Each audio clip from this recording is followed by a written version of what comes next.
Hi, I'm Brian O'Toole, PMP Prince 2 Project Manager, and this is a tutorial on what is the exception report, when do you use it, what does it comprise of. This is referenced in Prince 2. They do management by exception, i.e. The board will trust the project manager within agreed boundaries as long as they're not exceeded. When they are exceeded, they need to know by exception, and it's also referenced in Project Management Professional PMP.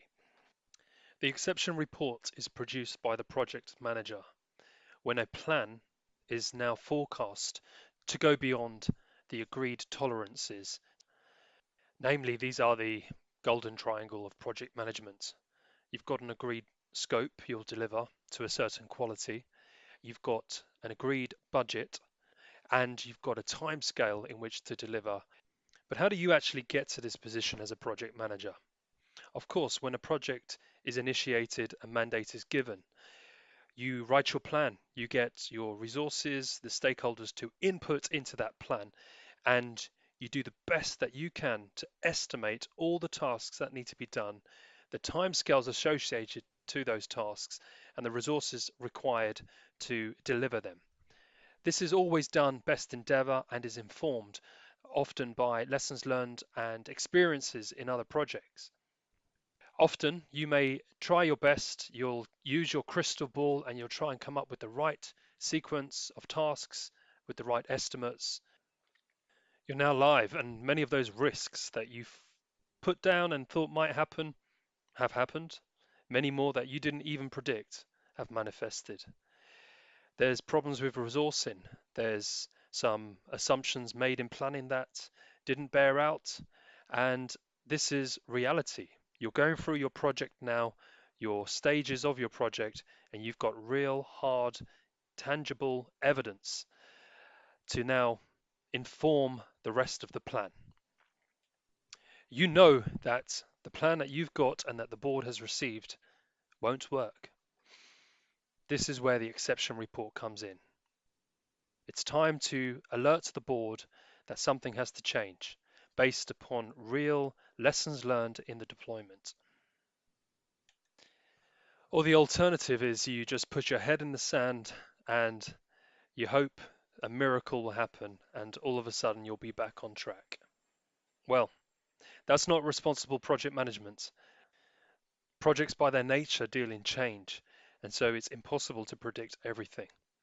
We shouldn't see going off track as a bad thing. In actual fact, the exception report and reporting to the board a very well written paper is an opportunity to distinguish yourself as a project management professional.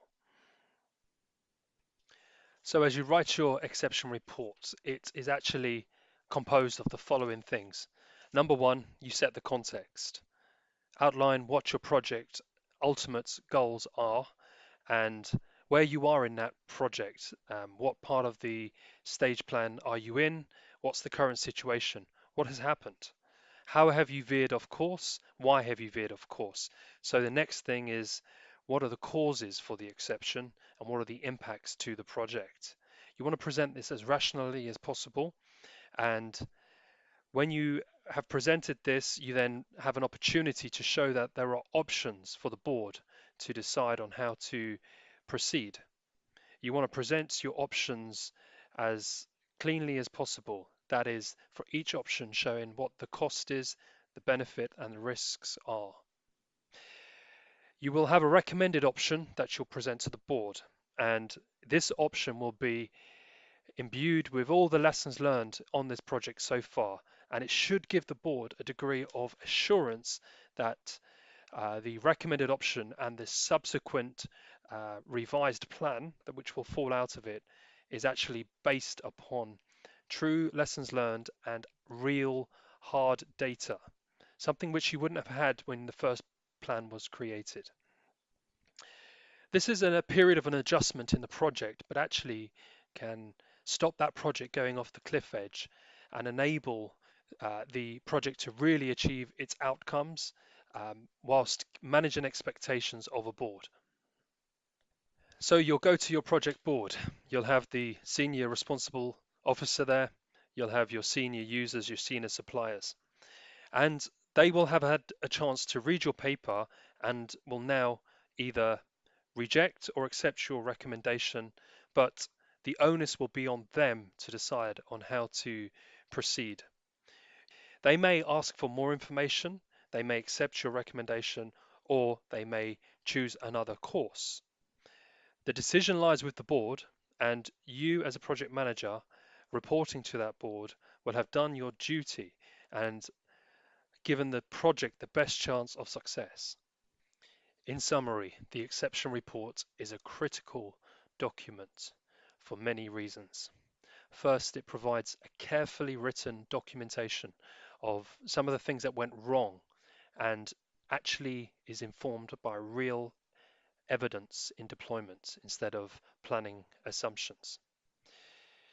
It helps salvage and save existing projects going off a cliff edge, but also can help future projects because the lessons learned captured within an exception report can be part of an organizational learning that can help the project management function within an organization actually perform better in the future.